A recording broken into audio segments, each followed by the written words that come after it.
All right, welcome everyone. This is our last webinar session in our how-to series called How to Deliver Constructive Criticism, featuring SJC alumna and healthcare administrator Dawn Kidd. Before we start, please make sure that you can see and hear us clearly on your computer, phone, or tablet. You can open the chat box by clicking on the chat icon.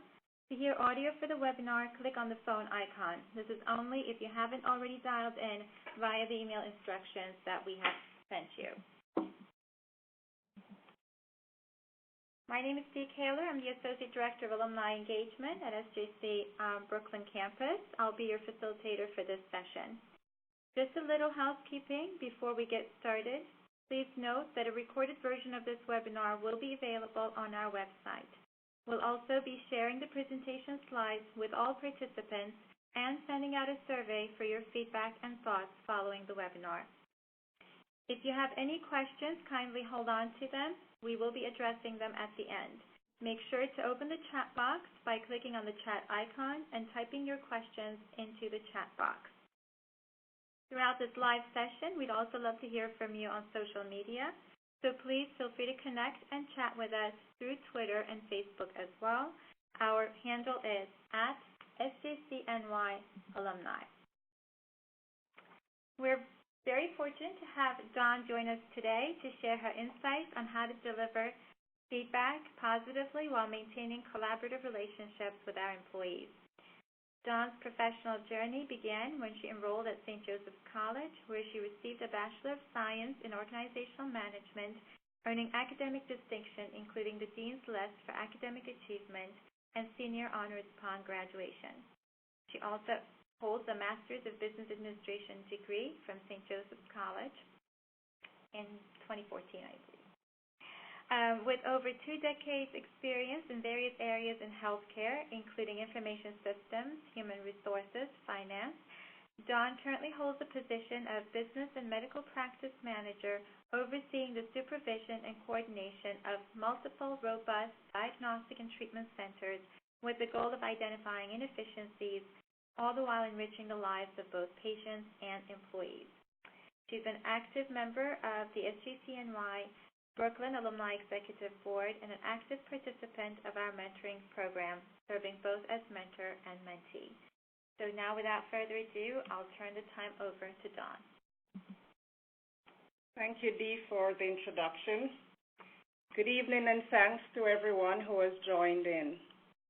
I hope you'll take away from today's web session some techniques and ideas on how to offer constructive criticism in a way that would add value to someone's growth. From today's how-to session, you will understand and learn the purpose of feedback, how to offer constructive criticism to someone, the receiver's role, feedback that pushes your buttons, and we learned the 3 main ones, how to provide feedback on behaviors you want the employees to keep, and behaviors you want the employee to change. And lastly, the feedback sandwich technique and its effectiveness. Before I move on, just so you are aware, I will use feedback and constructive criticism interchangeably. So let's begin. Have you ever wanted to give constructive criticism to someone but held back from doing so because you didn't quite know how to approach the topic, fearing it may not be well received? There is really nothing to fear, because sharing and receiving feedback is part and parcel of improvement. If you have ideas on how a person can improve, don't hold back your ideas. Share constructively. So how can we best define criticism? Webster's dictionary states that it is the process of offering valid and well-reasoned opinions about the work of others, usually involving both positive and negative comments in a friendly manner rather than an oppositional one. And what's the purpose of constructive criticism? It is to improve performance and communication, to bring about positive change, develop talents, aligns expectations, and solve problems. So let's start off with what researchers say about criticism. Sheila Heen and Douglas Stone from the article Find the Coaching in Criticism states that feedback is crucial. It improves performance, develops talent, aligns expectations, solves problems, guides promotion and pay, and boosts the bottom line. Another researcher, Keith Ferrazzi, in his article, Use Your Staff Meeting for Peer-to-Peer Coaching, he states that coaching is a critical job for any manager who wants to improve his or her team's performance.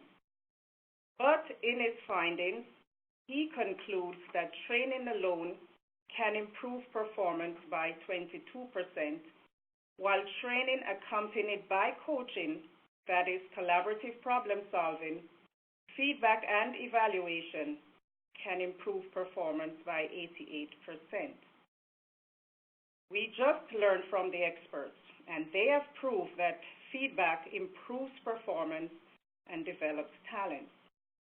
But what about the person receiving the feedback? So the receiver also plays a role. The receiver controls whether feedback is let in or kept out. This is the person receiving the feedback and who has to make sense of what they're hearing and then decides whether to make a change. Going back to the articles we just finished discussing, both researchers conclude that feedback doesn't work and doesn't accomplish much if the receiver isn't able to absorb what is said and how it is said. Some of us make the mistake of treating feedback only as something that must be pushed, and the receiver should improve their ability to pull. But almost everyone struggles with receiving feedback. Some spark emotional reaction, inject tension into the relationship, and bring communication to a halt. So what makes feedback so hard? Accepting feedback starts by managing those feelings. There are skills we can learn to receive feedback well, some of which include being able to identify and manage the emotions triggered by the feedback and extract value from criticism, even if it's delivered poorly. There are three main ways that feedback can push your buttons. Take a look at these three triggers: truth, relationship, and identity triggers. Truth trigger. This trigger is set off by the content of the feedback. If assessments or advice of you seem unhelpful or merely untrue, you feel indignant, wronged, and exasperated. Relationship trigger. The receiver sometimes feels that the person giving the feedback has no credibility on the subject, and therefore it colors your thoughts of what you believe about the giver and your previous interaction, which will cause you to reject the feedback that you would accept on its merits if it came from someone else. Identity trigger. It is the beliefs about yourself.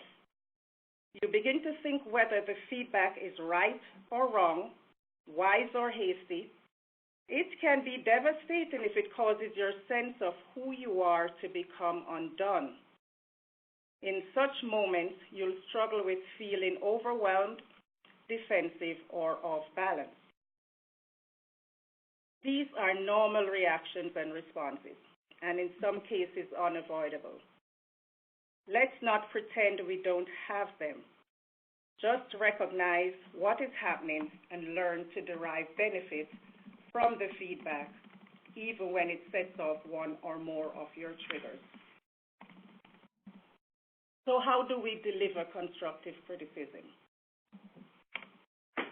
Before we move on, let me share a popular technique I've used in my work environment, which is a good framework to use when providing constructive criticism, because it helps to establish a good rapport, develop and maintain trust and team collaboration. It is called the sandwich technique. And the analogy of the sandwich is used because you wedge your criticism between an opening and an ending, like meat between two slices of bread. Let's take a look at what Anne Dr. Anne Dorenwend says about the sandwich technique, and she quotes, "Negative feedback is never easy to give, but sandwiching criticism between layers of praise makes it more palatable and more effective." Also in her article, Serving Up the Feedback Sandwich, she recommends using the feedback sandwich technique if you're uncomfortable giving negative feedback, because starting off with a positive comment, you let the receiver know that you are not there to attack. We also want the receiver to know what they are doing right, rather than just heading straight to what needs to be improved, and use this foundation to share what can be improved on. After sharing the things you felt can be improved, you want to articulate the benefits that you have seen if the area or areas of improvement is worked on, and also remind them of what they are doing right.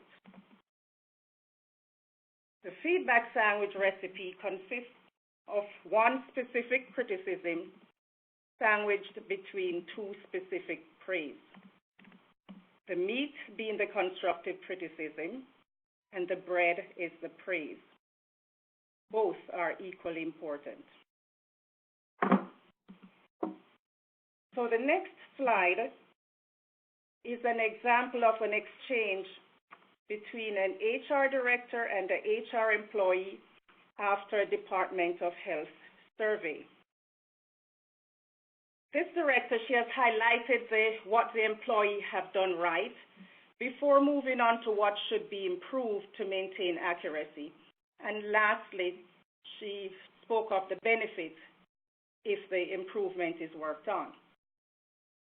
So she began, "You did a good job in maintaining the employee's personal files. The surveyors gave you a thumbs up. This is what she felt could be improved upon. However, they are missing documentations in two of the files that were requested during the survey. In your role as the lead HR associate, delegating some tasks would improve the overall compliance."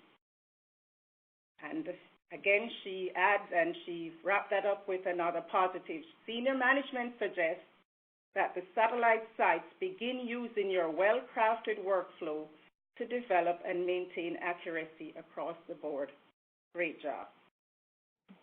So we see here that new supervisors, as well as experienced supervisors, can use this technique to earn the trust of employee by delivering specific feedback that enhances the employee's success.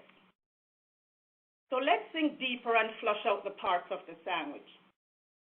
The meat, which is the constructive criticism. The criticism or feedback is the backbone of good supervision because it addresses areas in need of improvement, which in turn improve employee morale and reduce confusion regarding expectations and current performance. Constructive criticism offers valid and well-reasoned opinions about the work of others, usually involving both positive and negative comments in a friendly manner rather than an oppositional one. Constructive criticism that is well-timed, well-targeted, and well-said can help direct growth, motivate staff, and offer relief from confusion. The next slide explains well-timed, well-targeted, and well-said. Well-timed, the longer you wait to give feedback, it loses its effectiveness. Well-targeted, too much feedback at one time is not helpful. So ask yourself, what is the most important teaching point for right now? If you want your feedback to be absorbed, you have to be selective. Well said, avoid general and personal assault words such as lazy and irresponsible. Well-said criticism points the finger at the behavior rather than at the person. So that was the meat. Let's move on to the bread. Try not to use vague, insincere praise as a smoke screen to deliver bad news. So if you're giving giving feedback to an employee and it sounds anything like this, you're really a good employee, but we have to terminate you. Or, you did a fantastic job delivering that presentation, but I didn't like it. This is not a sandwich. It's more like a tossed salad. And believe me, that's for another topic. In this case, good and fantastic job is vague and does not tell the employee what behaviors to repeat and why the employee is being fired. It is clearly a performance issue, so any praise at this time is disingenuous. Move on to the making of the sandwich. Helpful praise highlights. Let's go back to the previous slide. The next bullet is helpful praise highlights desired behavior. Going back to the example we used earlier, the exchange between the supervisor and the employee, the manager highlighted her desired behavior by adding, senior management suggests that the other side use your well-crafted workflow to develop and maintain accuracy across the board. Let's move on to the next slide. The making of the sandwich. When putting together the feedback sandwich, supervisors, husbands, wives, parents, etc. can either be chefs or cooks. It's not that difficult. An assertive, artful, skillful communication differentiates the two. Assertive supervisors share their thoughts and feelings directly, respect the person, and address the behavior. To make a sandwich, we prepare first, gather the ingredients, and by gathering the ingredients, it means that before giving the feedback, we take time to gather your thoughts.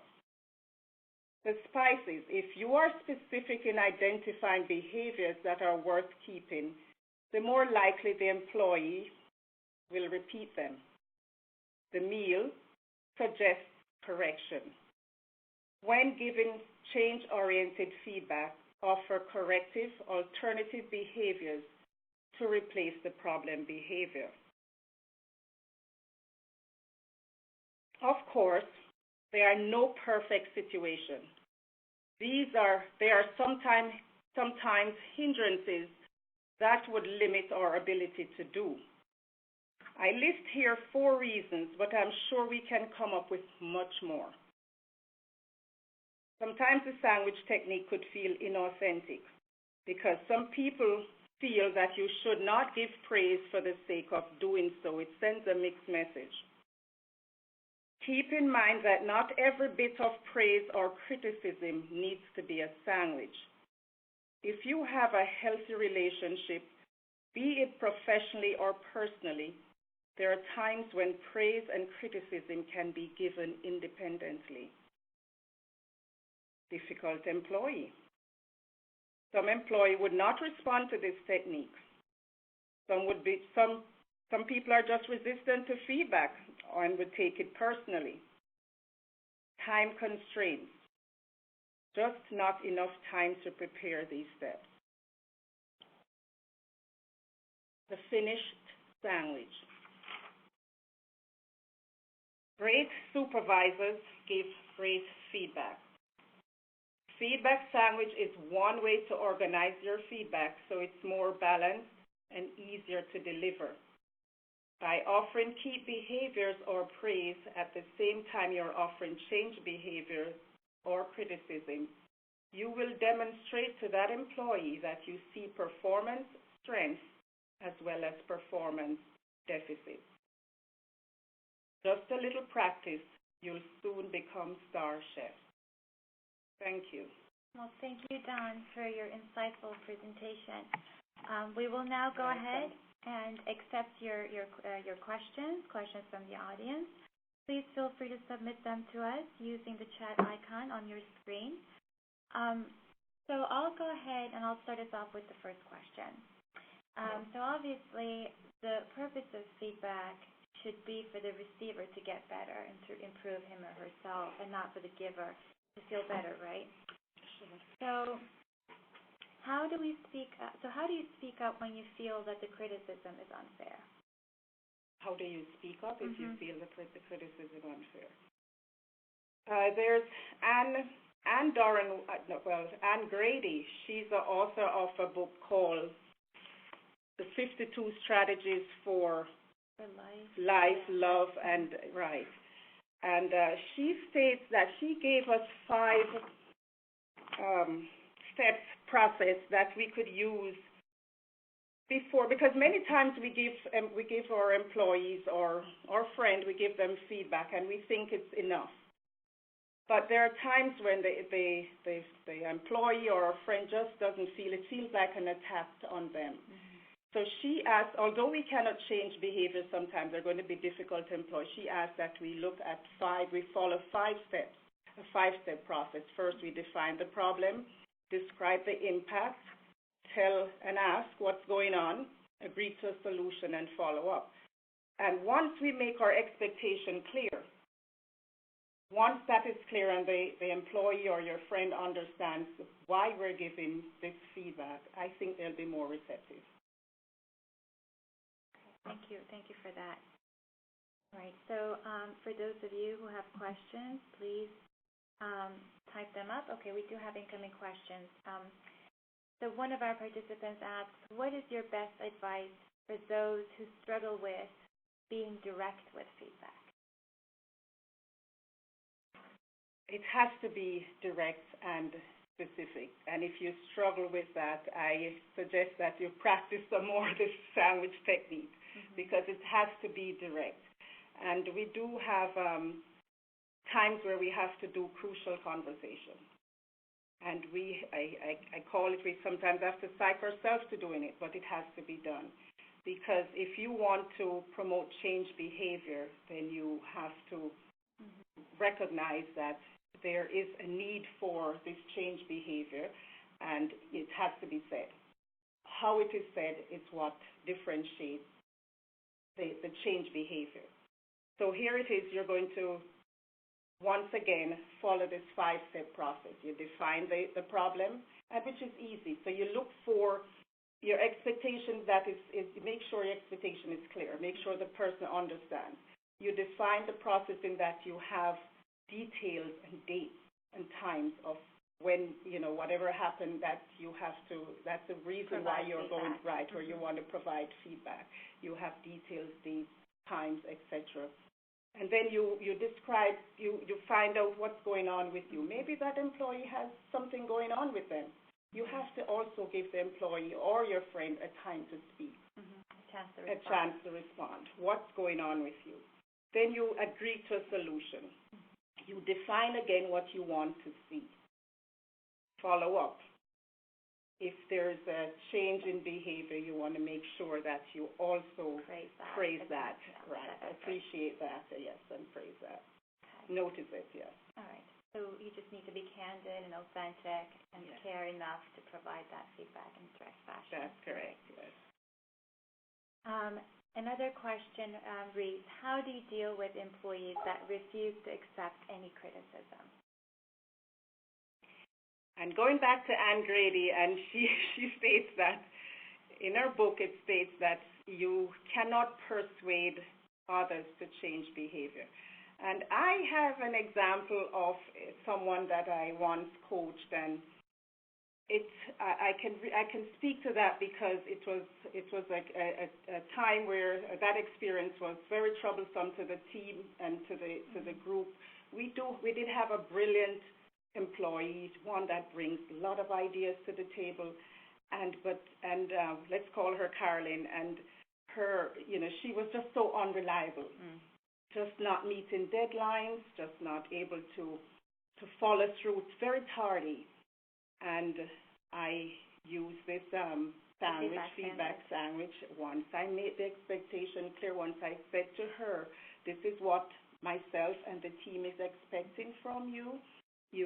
So that's defining the problem, actually. And then you describe the impact. Let her know what is happening, how her actions is impacting the rest of the team members. And again, you could use this step again, find out what's going on, and agree to a solution, and you follow up again.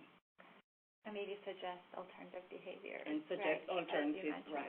And once again, you're going to find difficult employees. Some that, like I mentioned in the session, will just not respond to change, and just will not respond to criticism. They'll either take it personally or goes in one ear and through the other. And you have to decide whether or not it's something that you want to deal with, because you have to weigh the both. Right. You have a brilliant employee who brings so much to the table but just not following through. Can you deal with it? Mm-hmm. Thank you, Dawn. Okay, so another of our participants asks, if you want to change behavior to a group of people, such as wanting them to perform a task a certain way,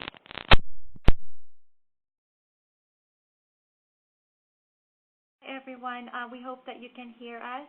We automatically got disconnected. We apologize for the inconvenience. I hope that you can now hear us.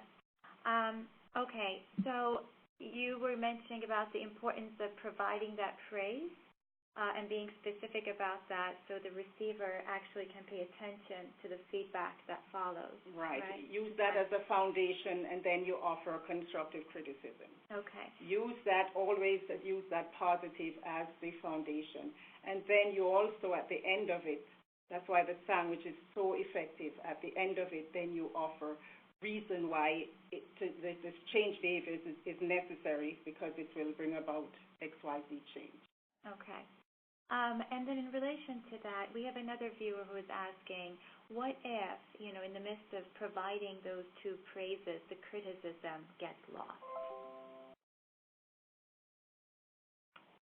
Would you like me to repeat the question? Yes, go ahead. Okay, so what if, while we provide the bread, the praise, mm-hmm. what if the criticism or the feedback portion gets lost? No, we don't want to misconstrue the purpose of the sandwich, the feedback sandwich, because like I just mentioned, the praise is used as a foundation to begin. It's used as a foundation to state what should be improved on. Mm-hmm. So you're going to say in a way which is going to offer dates and details of when you did something correctly and how it improved the life of mm-hmm. the rest of the team or the organization.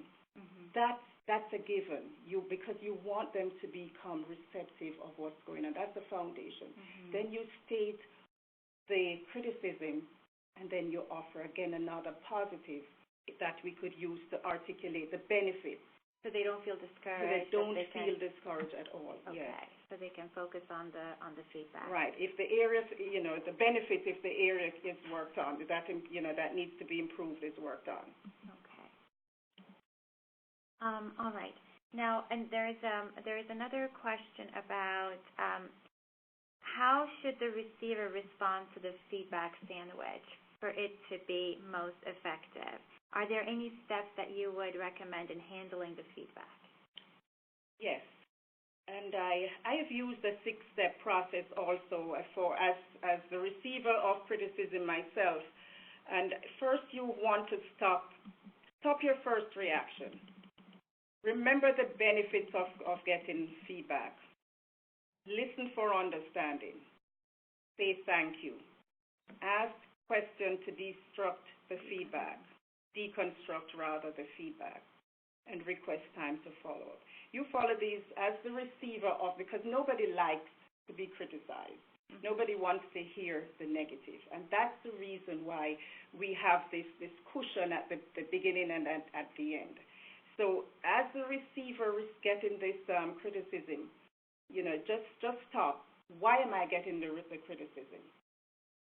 It's not, as long as it doesn't feel like it's an attack on their self-esteem, the receiver will stop and just think of these steps, this 6-step process.